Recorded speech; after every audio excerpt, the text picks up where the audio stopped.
ကျွန်တော်နာမည်ကဒူးဘောလို့ခေါ်ပါတယ်ကျွန်တော်နာကကျွန်တော်တို့အဲ့ဒီတချင်းပေါ့နော်ကျွန်တော်တို့တချင်းရေးဆထားတာကျတော့ငါတို့နာကလိုမျိုးတွေကျတော့ဗျာနဲ့လာခဲ့လဲဆိုမှ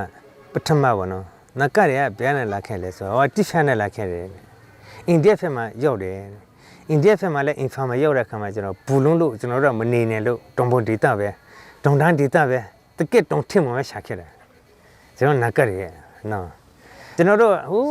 တရုတ်ဗျာနဲ့လာခဲ့တာရိုးရပေါ့နော်တရုတ်ဗျာနဲ့လာပြီးတော့ဒီချင်းမင်းတရှော့လာခဲ့တယ်မန်လေးလည်းလာခဲ့တယ်ကျွန်တော်တို့မန်လေးနဲ့တဲပြီးတော့ဘူလုံးတယ်ဆိုမှအိန္ဒိယဖက်ပြန်ရောက်သွားတယ်အိန္ဒိယနဲ့ကိုကျွန်တော်တို့ပြန်လာပြီးတော့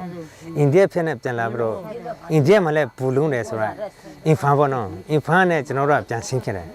ပြန်ဆင်းပြီးတော့အခုမှပြန်နေသေးတယ်ပြန်နေပြီးတော့ကျွန်တော်ဒေတာမှာကျွန်တော်တို့ဒီဖုန်တဲ့မှာလာနေသေးတယ်ဖုန်တဲ့မှာလာနေပြီးတော့ဖုန်တဲ့မှာလည်းကျွန်တော်တို့ကဒီမှာကျတော့နေရာကြီးနေဆိုမှကျွန်တော်တို့ပြန်အဲ့ဒါနဲ့ပြန်ခွက်ခွာတာကျွန်တော်တို့ဥစုရအကုန်လို့ပေါ့နော်ကွန်ကဲလုံးအခုကွန်ကဲလုံးပန်းစားအဲ့ဒါမျိုးလို့ပေါ့နော်အကုန်လုံးပြန်ခွက်ခွာပြီးတော့ကျွန်တော်တို့ပြန်ထွက်လာတဲ့ခါမှာကျတော့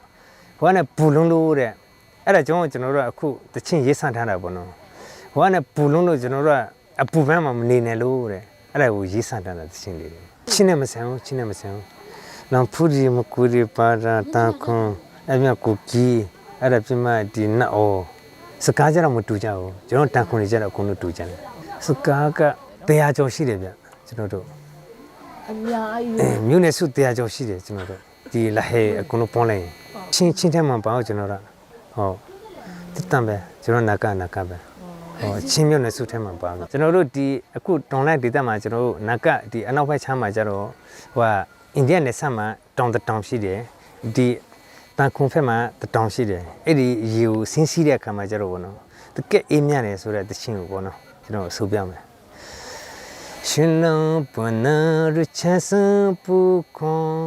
ရီလိုဟာလုံးလေးယိုတူပူဖုန်ကိုဝေတရီကပိုဂျာစစီတငူရင်ရာဒီရင်လွန်နာရချဆံပူခွန်ရီလိုဟာလုံးလေးယိုတူပူဖုန်ကိုဝေတရီကပိုဂျာစစီတငူရင်ရာ